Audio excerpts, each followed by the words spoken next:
Hey, what's up guys? Welcome to Cert Bros. In this video, we're going to be talking about TCP versus UDP.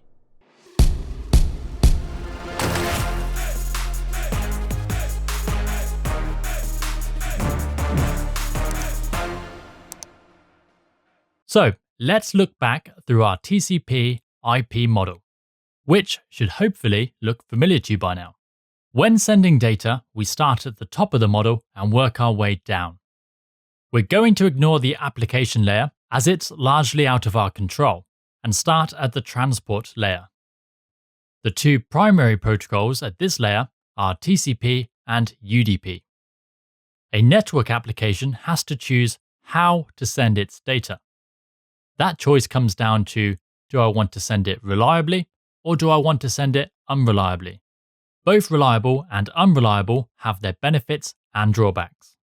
First, let's look at TCP, or Transmission Control Protocol. The first thing to understand is when we send data, this file for example, is not sent all as one piece. It's sent in lots of different pieces of data. The receiving computer then collects these pieces, puts them all together, and then spits out the file. And that's fine, but what happens if some of the data we send gets lost along the way? The receiving computer won't be able to put the pieces together, and you'll probably end up with a corrupted file. So this is the reason we need some method to reliably send data, something that can resend and resolve missing or corrupted data. And this is exactly what TCP does. TCP is the most widely chosen option for transmitting data. This is because it can reliably send and receive data. If there is a network blip and some of the segments are lost along the way, TCP can recover them, meaning the user experience shouldn't be compromised with half-loaded websites or corrupted documents. The way TCP can provide such a stable and reliable connection is in three ways. First, it uses acknowledgement numbers. Second, it uses sequence numbers. Third, TCP adds a checksum. But before any of that can happen, first we need to start a reliable connection. TCP does this by using what's called a three-way handshake, and it looks something like this. First, the sending computer sends a message called a SYN, which is short for synchronize. The receiving computer then replies with an ACK message. This is short for acknowledgement. And it also includes a SYN message of its own. So this message is called a SYN-ACK. Lastly, the sending computer acknowledges with an ACK message. Now we have an open TCP connection. A similar process is also followed when closing this connection down. Okay, so the next step is to look at sequence numbers. TCP will assign numbers to segments as they are sent. This way, the receiving device can collect these segments, reorder them correctly, and determine if any segments are missing. The sequence number is just one field in the TCP header. These messages are then acknowledged.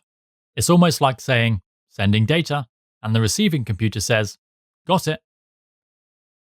Sending data, got it. And so on and so on. The way this works is by using sequence numbers and acknowledgement numbers. So I also mentioned a checksum. The checksum is the result of a simple calculation ran against the data. If the data has been transmitted successfully, the checksum ran on the receiving side should match the checksum ran on the sender's side. If there has been some problems along the way and some bits got messed up, then there will be a checksum mismatch and the segment will be discarded. As we've already seen, a TCP header is added to the application data to create a segment. This is what a TCP header looks like. We have port numbers, which we will cover in another video, the sequence and acknowledgement numbers, and the checksum. For now, there's no need to worry about the other bits of information. Now, unreliable communication comes in the form of UDP, or User Datagram Protocol. UDP has none of the error handling, sequencing, or reliability of TCP. You can think of UDP as a kind of machine gun of data, just firing and firing, not caring if data is lost or not. It has one goal, and that goal is to send data.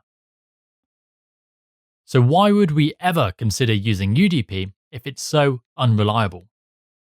Well, while TCP offers a great connection and reliability, it all comes at a price of resource and latency.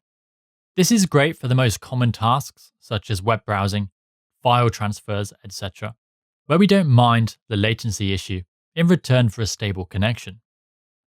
Where UDP is useful is in situations where we need live, real-time connections. For example, voice calls, video calls, and gaming all need fast, real-time connections. We can't afford latencies in these situations. We can handle a loss of voice data because who really cares about a bit of jitter in a voice call? On the other hand, if we start trying to resend voice data, then this could cause latency and make the call inaudible. So now let's look at a UDP header. As you can see, there is a lot less information here than there is on the TCP header.